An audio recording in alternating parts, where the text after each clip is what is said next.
Welcome back to the American Gamedog podcast, the show where we honor the history, culture, and preservation of the American Pit Bull Terrier. Today, we're proud to be joined by Pitwise Kennels, a name respected throughout the community for his dedication to preserving true Bulldog heritage. Known for his knowledge, passion, and commitment to responsible breeding, Pitwise brings insight into the traditions and the future of the breed. Stick around. This is going to be a conversation you won't want to miss. And we're here with Pitwise. What's up, man? Man, that was like one of them Shannon Sharp intros, man. That's what I'm talking about. I appreciate it, man. Oh, man, yeah, I'm doing well, man. I'm doing well, man. You know, just hanging out with these dogs and cleaning up dog poop every day, bro. You know, that's all. Living the American dream. Oh, yeah, man. That's that. Oh, yeah. Well, with no further ado, we're going to go ahead and get into the first question. And this is the one that I'm sure, you know, a lot of your followers, hell, a lot of my followers are going to want to know. Can you share the story of how Hattori Hanzo came into your program and what drew you to his bloodline? All right, so we got to take it back to the early 2000s when I was still active duty in the Marine Corps at Cherry Point over here, right? So my brother-in-law was my kennel partner, and he was also active in the military. And he had a buddy, a guy I was working with him that started getting into dogs kind of early too. So he was acting as a mentor to him. And fast forward another couple of years, that same guy ended up moving next door to me. And he got into a lot of heavy eating stuff. That's what he loved. So he got a lot of stuff like skull blood, like skull maverick stuff. And he had like some Bolios and soul stuff too. And then over the years, he's been keeping the same family of dogs pretty much for the past 20 years. Right. So, we stayed close. We got out the military. And when I moved to California, he was also in California. And in 2010, I ended up picking up a dog from him. So this dog in 2010, like he was another type Maverick dog. And he had Maverick in his third generation. So, okay. So, and then they had him for about 10 years, and then he suddenly passed away, man, and I was kind of devastated, Jacare was a good dog, but he really wasn't breeding stock, though, you know what I mean? So, he did everything that pit bull was supposed to do. He just had a lot of, like major flaws as far as, like, conformation-wise and behavior that I didn't think it was kind of worth breeding, so I just kind of kept him as a pet, and that was it, Yeah. But he did kind of like on the blue, man. He died suddenly, and I hit up Luis. I told him what happened. He was like, "Hey, man, I got this breeding. I did this breeding 4 times, and I have a puppy from it. You can come get it." I'm like, "Cool," Came up, sent me a picture of the puppy. Honestly, really wasn't a fan of the puppy. I was like, man, but niggas can't be choosers. I need another puppy, whatever. So I went up there, got the pup, and yeah, man, it started out like just as a companion dog. Really wasn't having a bunch of dogs out in the desert. And then as he grew, man, he just started showing me some things, man. He was like super athletic, you know what I mean? Real high prey drive, just obedience on point. Just really, really like highly intelligent dog, man. It's just like everything I put in front of him, he excelled at, I was like, well, can you do this? Can you do that? Can you do spring pole? Can you do shuts and work? Can you play fetch? Can you do obedience? Can you bark on command? Yeah. So like, he just kept amazing me like time and time again, man. And then and I got him into like hog hunting. He did well at that. I mean, like passed tests with flying colors. Oh, so, yeah. So fast forward, he's about 2.5 years old. I moved back to North Carolina, you know what I mean, like where I saw everything. And then I was like, you know what, man, let me try this confirmation stuff, right? So I saw a flyer for the APDR, and it was the 2024 fall kickback, right? Yeah. And I was like, I've shaped dogs before, no big deal. I'm just kind of, you know what I mean, just have it looking cool, not expecting the whole bunch. And then I show up, and it was some serious people there, man. I thought it was going to be like a real small type of show where a couple people just kind of messing around with the dogs. And then I was like, nah, dude. I saw like no legit dog people there. You know what I mean? Like big names with their dogs and the judge and stuff too. And then so we get up there, and I thought that, I know I'm biased, but I thought I did a lot better than when I placed that. Yeah. And I was just like, you know what? Instead of bitching about it, instead of complaining about it, sign up for the next one and take it personally. You know? Yeah, it's addicting. So I went down this rabbit hole, man. So like I went and bought like a better treadmill. Yeah. You know what I mean? Yeah. Came up with a better program and stuff too. You know what I mean? I was like, well, because I can always shape a dog for performance, and a lot of times they look really good, but for confirmation, you got to make sure everything is on point. You know what I mean? Yeah. So and to me, in theory, it should be a little bit easier, right? Because it's I think it's easier to make a dog aesthetically pleasing than needing to perform a certain way. You know what I mean? So yeah. So I was like, you know what? Let's get it. So then the next one, I did March Madness 2025, and he cleaned up. He got best black dog. He got judge's choice. He got best 3 to 5 males, and he got best in show. So I was like, okay, all right. So now we're getting somewhere, okay? Yeah. And then so at first I was done. I was like, you know what? I just wanted to just make sure, you know what I mean? I knew what I was doing, and I would get it, and just hang him up, put him back up, let him get fat, and hang out. Yeah. So then I was on some YouTube channel or something, and some anonymous user came on one of the comment section. It was like, this guy who just won the March Madness was all gassed up with his dog, but anybody could win best in show at some local BS show, yada, yada, yada. Why don't you go do an APBA show? I shouldn't have said that, should it? So just like Michael Jordan, man, I took that personally. Oh, yeah. So I went to the APBA show. Cleaned up. Best black dog. Yeah. First place 3 to 5. Judge's choice. Best in show. Hell yeah. Now what? Yeah. Hell yeah. And then, so then I was like, you know what, man? If I've gone this far, and I wanted to stop there for a little bit, and then cooler heads prevail. And shout out to Jesse, who runs APDR, and Lindsay, who's like my one of my biggest inspirations of doing this, but she's also my op. She's always in my back for her dogs. Oh yeah. She was like, hey man, you'd be stupid if you don't try to champion this dog out. So so now he's on the campaign trail to be a confirmation champion in multiple organizations, man, and we just having fun doing it, just meeting a whole lot of people, man, and just he just blowing up. He's been a real sensation, with the crowd. He's a real crowd pleaser. Oh yeah. Like really loud dog, screams at other dogs and stuff too, and does all the pit bully stuff, But with people, man, he switches up and is super cool with people the way they're supposed to be, man. So and as far as like their breed standard in every single way, man, I think he fits the breed standard to a T. And especially my inspiration as far as my favorite dog, and who I think is the standard for the American Pit Bull Terrier Chinaman, Yeah. And he looks a lot like his great grandfather. He does. A lot of him too. So yeah, man, that's the Hanzo story, man. We just, like I said, so now he's just the ambassador for Pitwise Kennels, you know what I mean? And now he just, has been producing, got his first couple of litters on the ground, and they seem to be following his footsteps, man. Their first show, Owen won best female 4 to 6 month old, Carnage won best male, you know what I mean? And they're out there, they're going to be doing ABA shows this year too. You know what I mean? Just they behave and act just like him, man. So he's definitely throwing himself. So Hell yeah, that's dope, man. Hell yeah. Well, Hanzo is registered with multiple registries, such as ABDA, APDR, SDR, and BFKC. How does that influence your selection as a stud?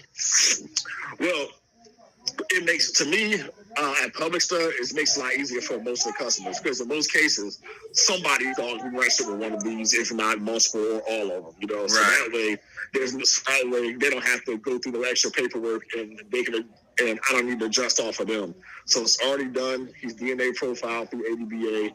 So, you know, and most people's dogs are registered with one of those anyway, or can be with some of them. So it doesn't matter to me. We can do the paperwork for all of them, or whichever ones apply to the female. So I just wanted to make sure that if I'm gonna put him out there for public stuff, he needed to be super user friendly, and have the customer do the least amount of steps as possible. You know. Right.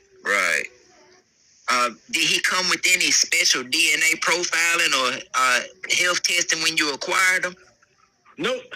He just came. He came with his SDR paperwork, and that was it. And then I did the due diligence to get his ADBA stuff, and then once the ADBA paperwork came in, everything else kind of came in place. So when Craig took over Bonafide, he ran a special a couple of months back. It was like, hey man, just send in like your proof for your ownership for your ADBA stuff. And he only charged like $15, you know. So he sent the paperwork back in a couple of days, man. It was super quick. Dealing with Jesse from APDR, his paperwork strategy is super easy. His website is easy to deal with. Or if you just contact him directly, he can just get it done just like that. So. Right. Yeah, Jesse works hard, man. The APDR, man. They really, you know, coming up, you know what I mean? It's real competitive, man. Like you know, them shows, man. You do one and you got to do the rest.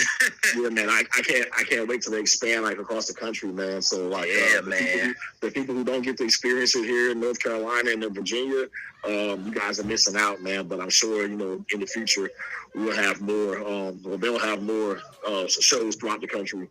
Oh yeah, and man. I'm definitely gonna be involved in those, like the ones, because I'm not gonna be traveling across the country with my dogs, like from California and Oregon and Texas and stuff like that. Yeah. But I'll definitely volunteer my services any way I can to make sure that it expands. Oh yeah, man. Yo yeah.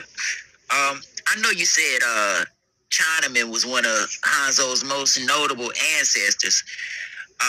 But far as ancestry, what are his other notable ancestors that's in his pedigree, and what qualities do they bring to his temperament? So I think with his drive and mouth is real prevalent in the Eli blood. So 7/8 of his pedigree is essentially pure Eli through Skull or Maverick. He's 26. He has Maverick in his pedigree 26 times. So that's either going back from Skull or going back through his grandfather on his mom's side. It's a double breast son of El Negro, which is Novalero, which is, you know, El Negro, then Wicked, and Wicked is off of Maverick too, you know what I mean? So yeah. And then that little tiny bit of bolio in there, like the tombstone bolio, I would just call it like that way. That little bit there is just that extra little bit of spice in the pedigree, man, and then that just kind of, I think it just rounds about everything else in his temperament and behavior, and just makes him an all-around dog, man. Like he has all the good qualities of an Eli dog and a Bolio dog all in one. Oh man, that's great, man. Can you walk us through his competition on the APDR and ADBA show circuit?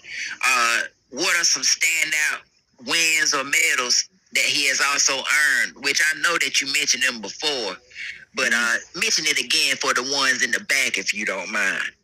Yeah, so the 3 he's done so far with APDR, the first one was the fall kickback last November, and the judge was Lockdown Rudy, and he took double silver. He took second in Black Dog and second in Confirmation. Okay. And then the March Madness, it was Greg Braswell was the ref for that one, and that's the one where he like really cleaned up. He took best black first place. He took judge's choice. he took his age class and he took best in show, man. So we racked up there, man. Yeah, we did that, and then the most recent one for APDR was the Tom Garner's pick picking. That one was cool because everybody thought that Danny Burke was coming to be the judge. Yeah. But I guess he had some issues and couldn't make it. So Durant Cottingham jumped in and kind of pitched in for that, which is pretty cool. Yeah.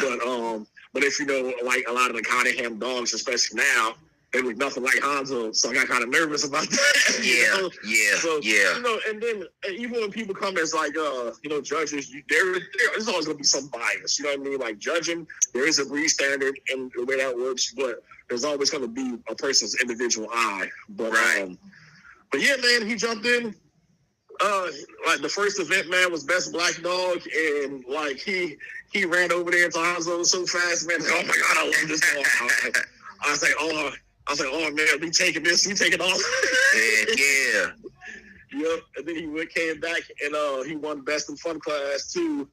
And then there was a little error on my part where apparently I didn't make it up there in time for the 3 to 5 males class. So by the time me and Lindsay got up there, they were already passing out medals and stuff. And somebody I know took first place, didn't they? Oh man. So I didn't. Congrats on that, man. Thanks, man. I didn't take no joy in it because I was like, dang, he went in the circle. I looked up and seen you over there. I was like, yes, finally. Then I'm like, he went in the circle. I wanted to give it back to him, man. I didn't feel like he earned it, man. Because man, it's just, dude, it was so late in the day, man. Everybody was so hot. I wanted to get up out of here. We had there was a couple of people who had heat stroke, and some dogs wasn't feeling well either, sitting out in that sun. That's like all the black dogs out there, man. It was just super rare, like as far as being hot, because like the year before it wasn't that bad. Yeah. It was the same time of year, So just adjustments got to be made. That's it, man. And you can't change the past, and you know what I mean. You gotta go back. And the only thing you can do is be better, bro. Yeah, like, that's like when you win. Like I can make all the excuses in the world, but the fact of the matter is, I wasn't where I was supposed to be in time. So boom, that's it. Man. So who knows? So who knows what would happen? You know what I mean? Yeah. So we can shoulda, coulda, woulda all we want, man. If was a fifth, we all be drunk. So how would you describe the physical structure as far as when it comes to Hanzo and his offspring and their temperaments in terms of conformation standards? As far as their building structure, man, they just he's just a powerful dog, man. I know I sound biased when I say that, but man. He's a physical powerhouse, man. Like, he's a specimen.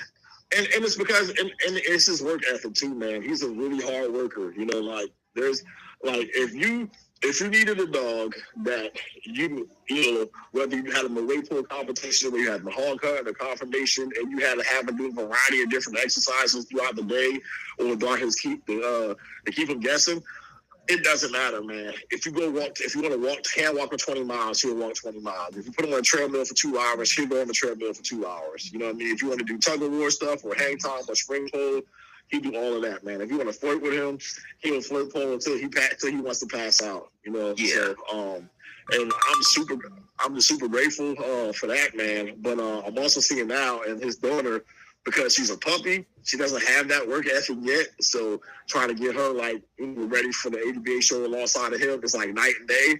Yeah. Right now. Yeah. But I understand it's because she's a puppy. You know what I mean? Because when he was 6 months old, he really wasn't the way he is now either.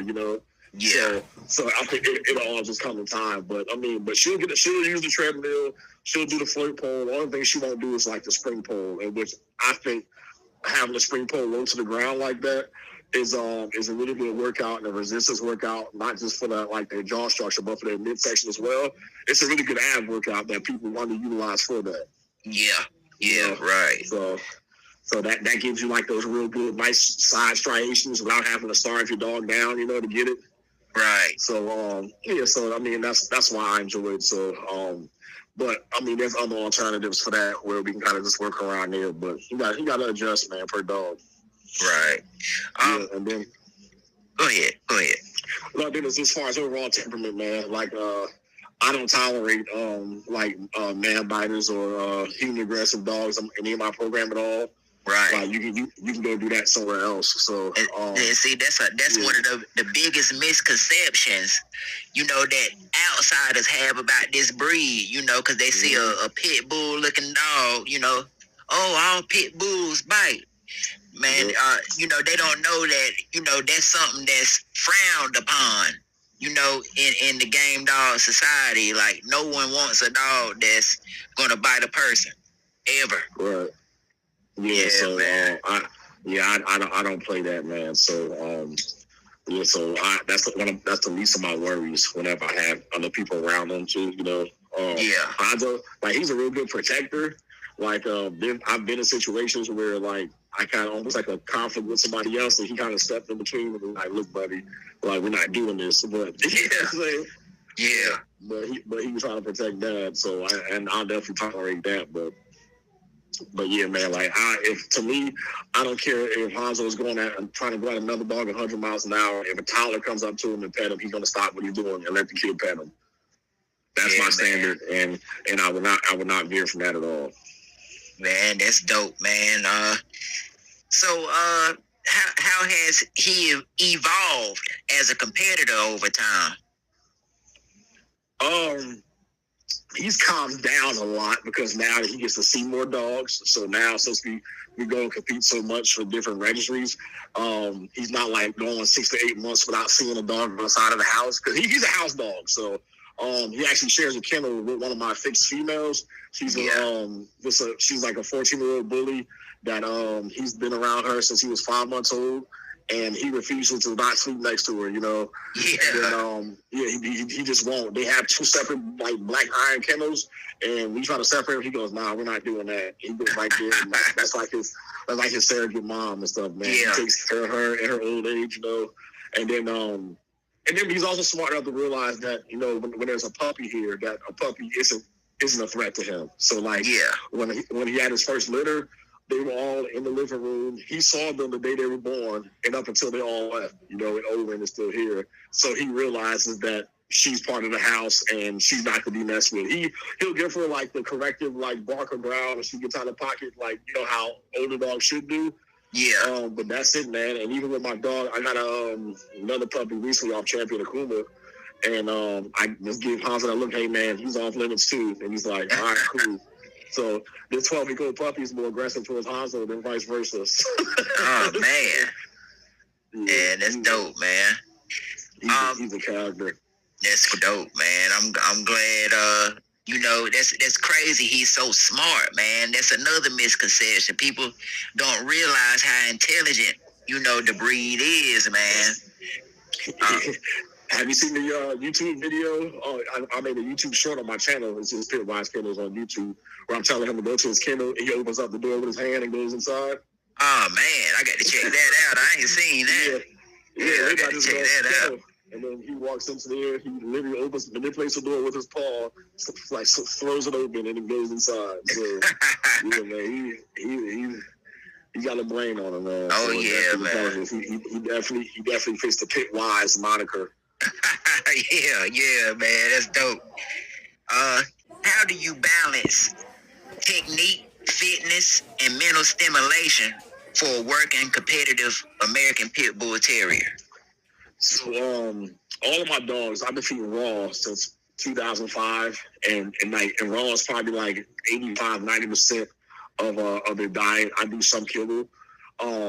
So even from as a puppy, I do some kind of like stimulation where I use food as their lure. So I take like a drumstick, and they have to do stuff like, okay, climb up on this little platform. You know what I mean? And sometimes, out of a litter, some would do it and some won't. But they won't eat until they complete this task. Things like that. Like I have them tethered to a tree outside, and then I'll wrap it around the tree a couple of times, and then they'll sit there and struggle, and I'll just let them like figure out how to unwind themselves. You know what I mean? There's little things like that just little things like that, man, having their brain going. Like getting up on the couch, like my dogs are house dogs too. So as puppies, eventually they're trying to jump up on the couch, and sometimes they don't have the athleticism to do it.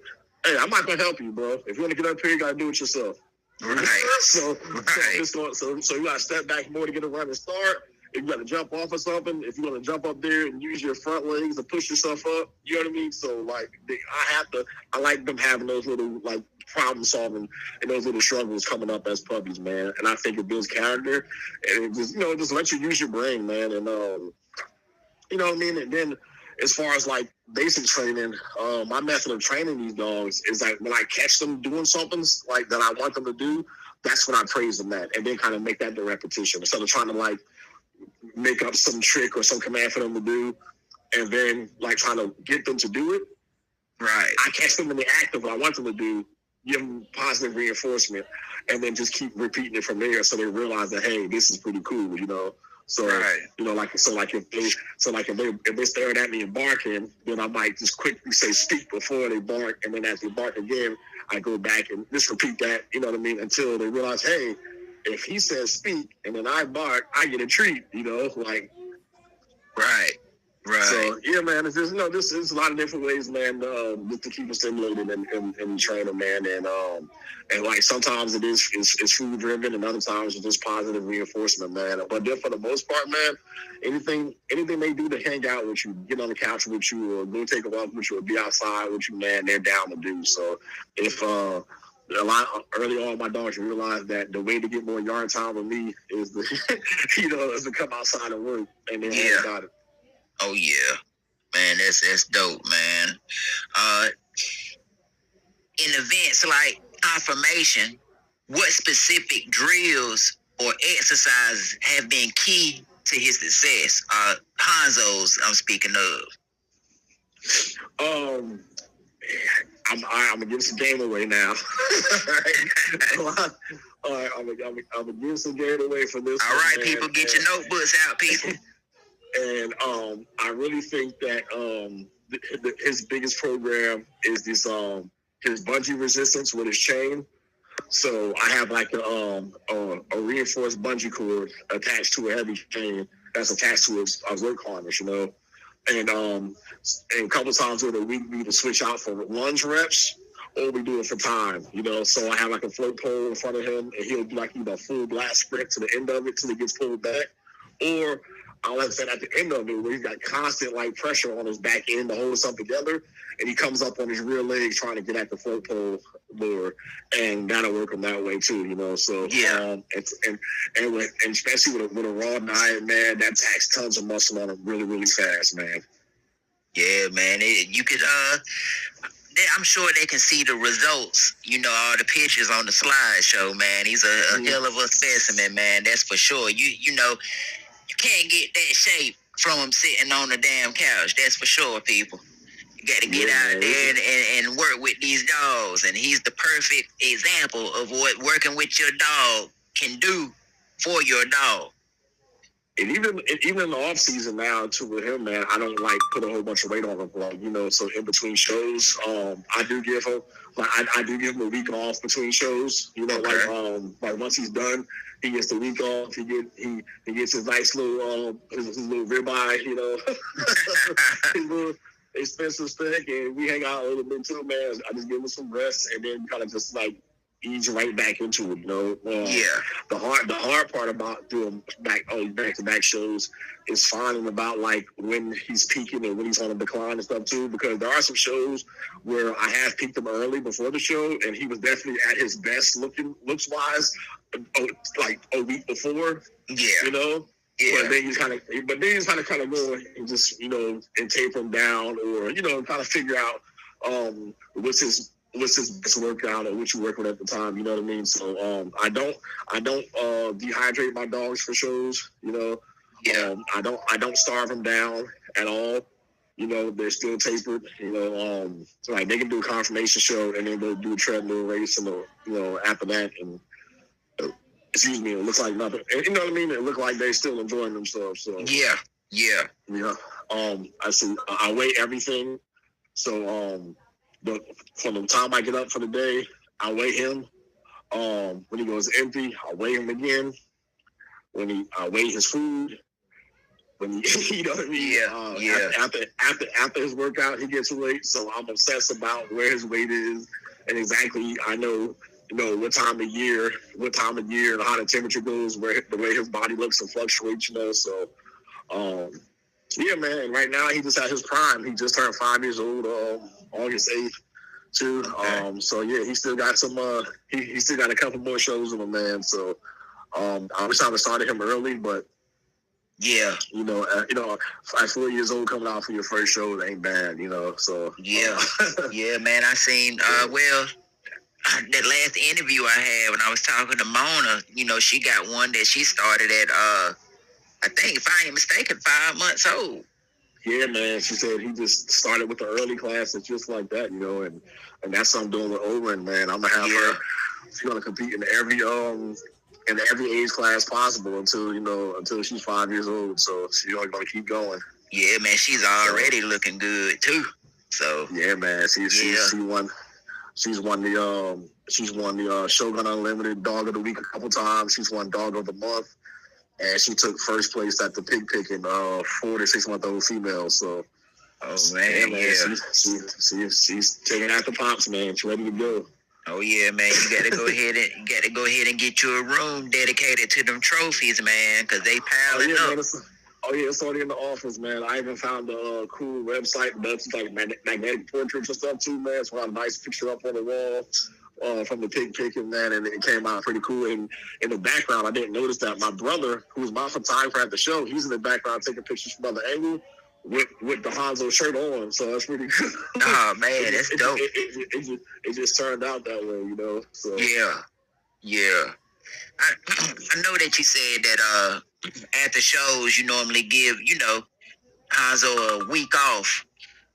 But what other ways do you handle rest and recovery after the competitions?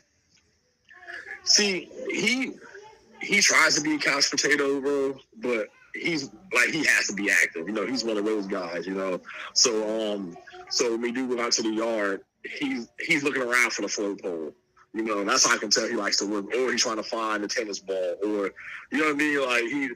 And that's how I know he's willing to get up and work still. So I just listen to my dogs, you can tell when they start getting sluggish and they start BSing on your workouts. They're either physically tired because they just beat up, or their nutrition isn't right, or a combination of the two. So it's just a matter of just paying attention to each individual dog, man. Sometimes he'll come from a workout cramped up and just want to lay down all day. And sometimes you come out from a workout, he's looking at you like, "Hey, boss, that's it? Like, we gotta go." And I'm sitting there like, "Really?"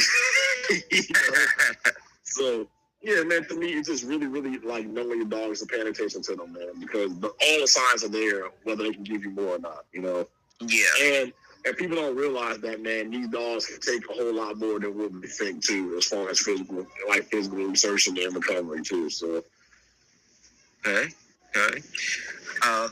What traits are you aiming to pass on by using Hanzo as your main stud?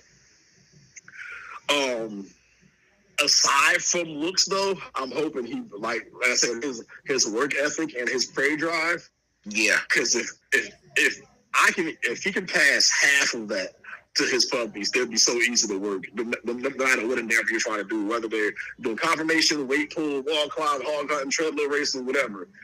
So I'm just trying to use Hanzo will be my catalyst to build the ultimate working dog. So whatever you're trying to do with your dog, Hanzo should be able to produce. You know what I mean? So so that work ethic, man, like I want these dogs to, like, once they get 12 to 18 months old, they're just ready to work for you. They get on the treadmill for the first time. Like, my puppies, before they go, they all know the treadmill looks like. When they're going to 8 weeks old, they've already been up on the platform. They know that they're sitting above ground. They know the sounds of how it works.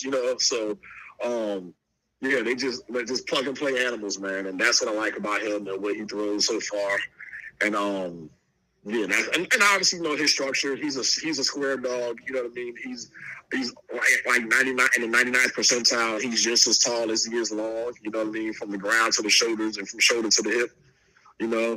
He's got the perfect. The water pump tail. You know what I mean? And it stops at the right place. His skull structure is like right where it's his head size is like right at the max where it should be for the standard as far as proportions to his head and neck. He has a really good stop. As far as teeth wise, huge teeth, man. His hangers are ginormous. We call them tusks, So his chest is not overly exaggerated, like just the right proportions, man. He just built, They say I'm a real believer in function follows form, and he's definitely built the way he should be, especially for our breed. Yeah, that's right. You're right on that. What consistent qualities in his offspring have you seen thus far? His offspring is still young, but so far, comparing like how he looked at their age, they're miles ahead of him, man. So I'm hoping that this like these aren't just outliers, and they have just a little bit better of a head start. But in all fairness, though, when I did get Hanzo, I got him. He didn't come right back from the breeder. He had him at someone else's place, and they wasn't doing what they were supposed to do with him and couldn't keep up with him, so they brought him back to the breeder. So it wasn't like, it wasn't for lack of Luis trying to do what he was supposed to do with the puppy. You know what I mean? I just got him back from the other guy who wasn't taking care of him the right way, So yeah. You know what I mean? And then that early head start nutrition, man, it matters, bro. Like it matters a lot. Especially like he didn't have a parasite profile at all, so he was clear of worms and stuff like that. But a lot of times, people get these puppies early on, man, and they don't do their due diligence in their yard, and they get roundworms, hookworms, tapeworms, or whatever, and that stuff zaps the vigor and vitality out these animals, man, and they don't grow the right way, Yeah. So that just, my goal, as a keeper for these dogs, man, is when I get these puppies out of here, they have all the advantages possible to succeed, So that's parasite treatment, that's socialization, that's physical fitness, socialization, just having like the outside sights and sounds of the city or the local area that they're in, So it's just a lot of checks and balances that I do with my program, and yeah, man, I refuse to have one of my dogs be one of these statistic stereotype dogs on the news. They got, this dog been a kid, this dog was involved in some raid and stuff like that, So, like, everyone that these puppies go to, man, they're thoroughly screened, you know what I mean? And I talk to, I say like 9 out of 10 of them, I talk to them regularly, So, yeah. And I can't be more happy with those odds. Yeah, that's great, man. To be able to keep up with them, how they're growing and how they're progressing in life. That's dope. How many litters has he sired so far? And his oldest litter will be 6 months old in a couple of days, and that was a litter that I have with my little Echo dog. So she's like the spikeless Molly stuff with a little bit of the Cardenas blood. Oh man! So so just putting the Eli back the other way too. So they're 6 months, and then a couple months behind him, he was bred to a pure Dynamite female. And then coming up now, I did a couple I shipped some semen across the country. So I believe they all took, as far as I'm told, and I'm actually getting some pups back from another one. The guy who bought a male from his first litter, he has a Red Boy Jocko, like a Wakama female with a little bit of Eli on the bottom. So we're going to do this breeder with sandwiching the Eli and then putting Red Boy Jocko in the middle with that. So I'm gonna keep a female from that, man, and see how that turns out, and see whether we can get either like some more added size or just, you know what I mean, just some. I like to see some more buckskin stuff out of this, and some red dogs hopefully too. If Hanzo can throw red dogs on his side, I'm curious for that. So. Because so far he's only produced black and buckskin dogs, but his sister is a chocolate dog, so I'm trying to see if he carries that recessive gene as well, but he hasn't produced one yet. So, oh man, hopefully, man, you get one, man. Everybody gonna have to keep a lookout for that one. Yeah, man, you got to make sure I want to have like every fun category, man. In the next couple of years, you know, I want to have a brindle, I want to have a red nose, you know. So yeah. So we can just kind of rack up on all the fun classes. What are your ideal matches or future breeder candidates for them? So right now, as far as my program, I have a Dynamite Hammonds female that for now I'm breeding her to Dynamite Junior as a triple bred son of Garner's Dynamite. Yeah. So I'm gonna see how that litter pans out, and then I'll add Hanzo to the best females from that. And then the next time I breed her, I'll put him to her and kind of see how that fares and kind of compare the two litters. So I'll plan on keeping a lot from both of those. So we'll put that, you know, we'll just, you know, bring up some more shine in the blood closer to, with him. And then just see how that does, you know. And then after that, as long as Oren does what she's supposed to do, you know, that's the one I kept from his first litter. Yeah. That'll be the first double Hanzo litter. So, but we're talking about like 2028, 2029, you know, too. So, yeah, I don't start breeding anything, you know what I mean, unless they've like, you know what I mean, like checked a whole lot of boxes for me, and they're at least 2.5, 3 years old at the very, very bare minimum, you know. So, yeah.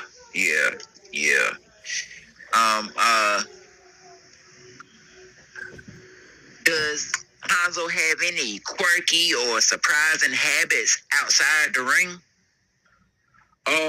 He does. I mean, he does the classic Eli grin, but he doesn't do it random. He does like in a mocking way. You know, like he'll be doing something and you tell him no, he'll look at you like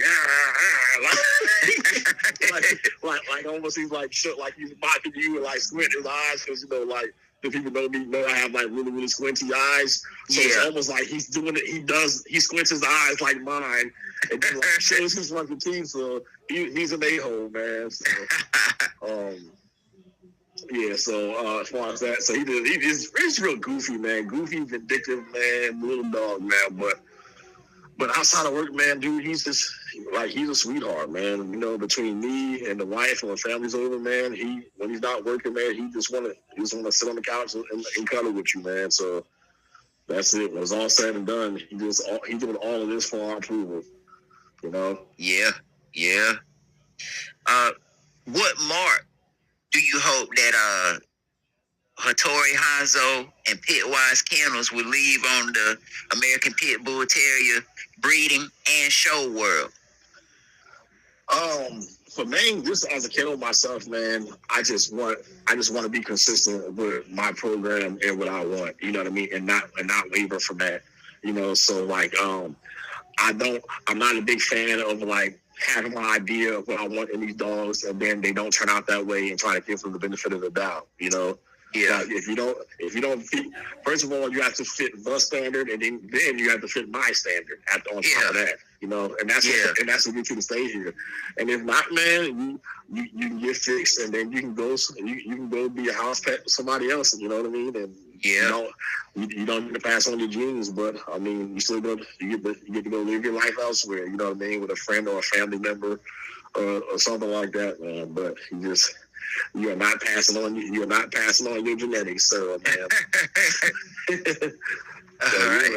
And that's it, man. And then, you know, I definitely came back into the dogs, and I moved back here too because like I've had dogs being like coming close to being a champion, but I haven't produced my own champion yet. So I definitely like to have some homegrown champions over here as well. Yeah, man, it's gonna happen, man. You on your way, that's for sure. Yeah, definitely, man. Do you have any long-term goals for your bloodline? Perhaps expansion into different countries or registries? I just want to get to a point, man, when you click on one of my dogs on Pens Online, you don't know what it goes back to because every dog in all 4 generations says Pitwise and such and such. You know? Yeah. You know what I mean? That's it. And I wanted to get to the point where that's enough for people, where they don't have to go click back 7, 8, 9 generations and see what old time dog that's been dead 30 years goes back to.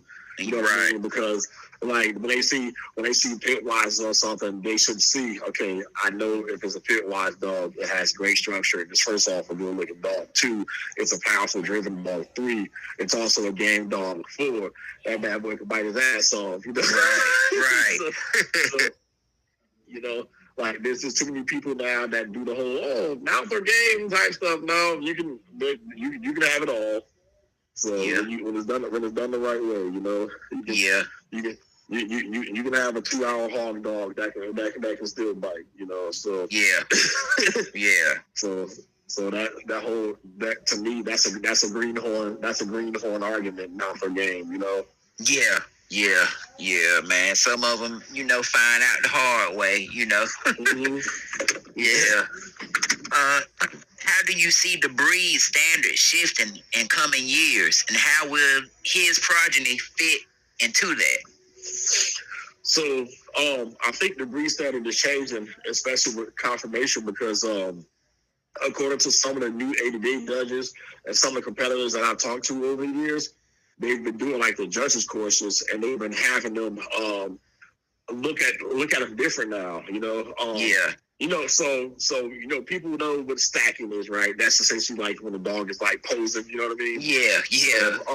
So a lot of literature is changing to the point now where that the dogs that are like appearing to be dog aggressive, like the ones that are lunging and acting out a certain way, that those dogs will get more credence than the ones that just sit there and stack.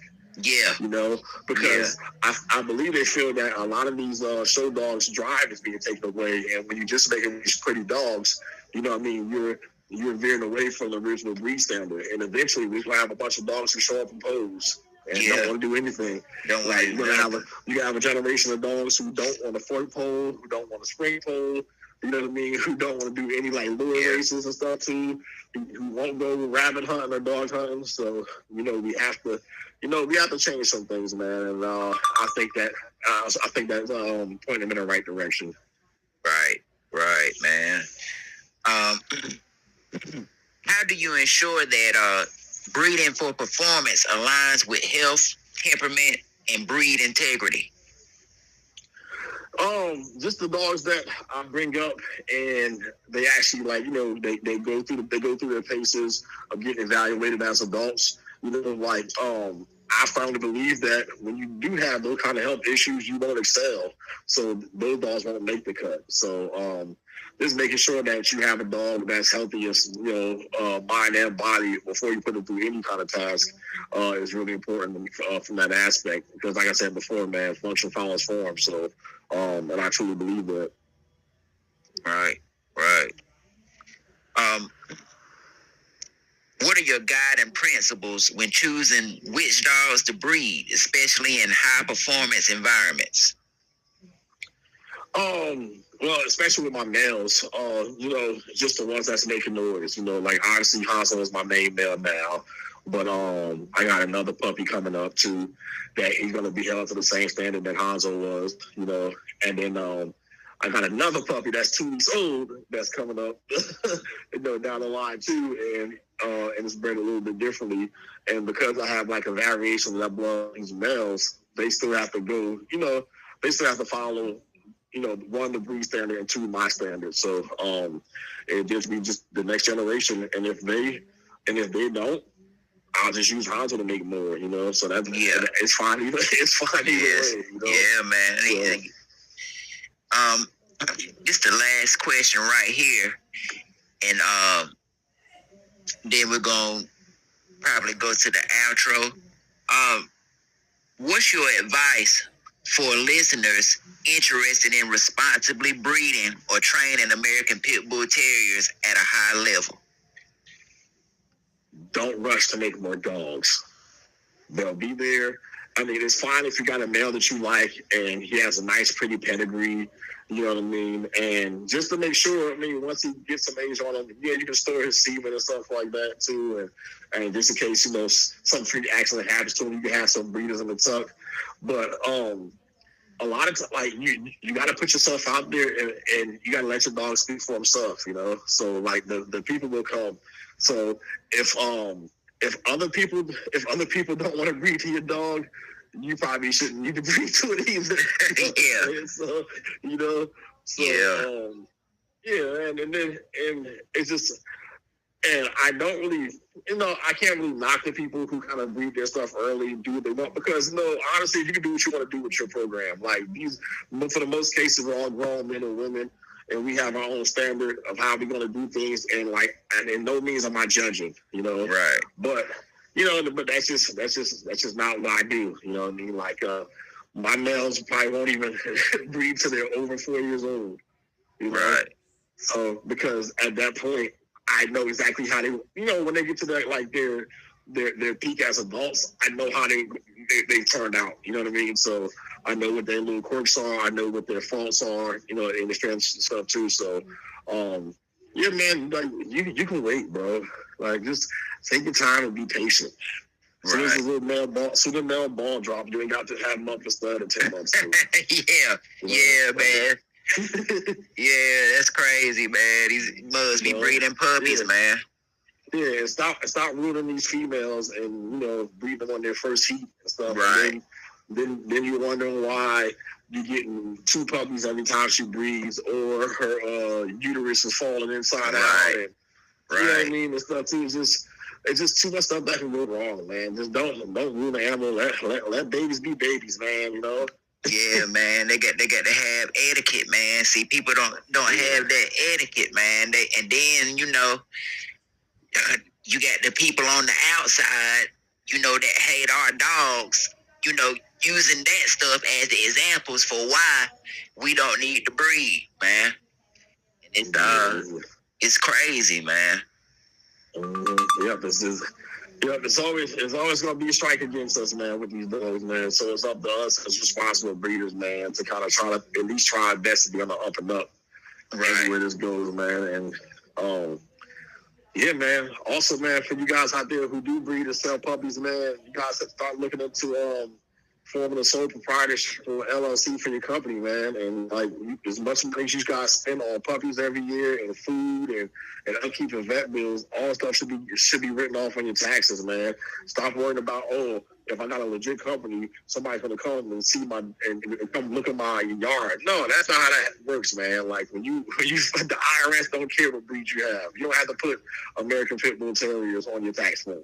Right. For all they know, you can have Frenchies or Rhodesian and Ridgebacks if you do it the right way. So yeah, you know what I mean. So yeah, as responsible adults, man, you guys are leaving way too much money on the table, man. So learn about your tax codes and learn about how, you know what I mean, to maximize and start getting some money back at the end of the year and using that money to buy more cool shit.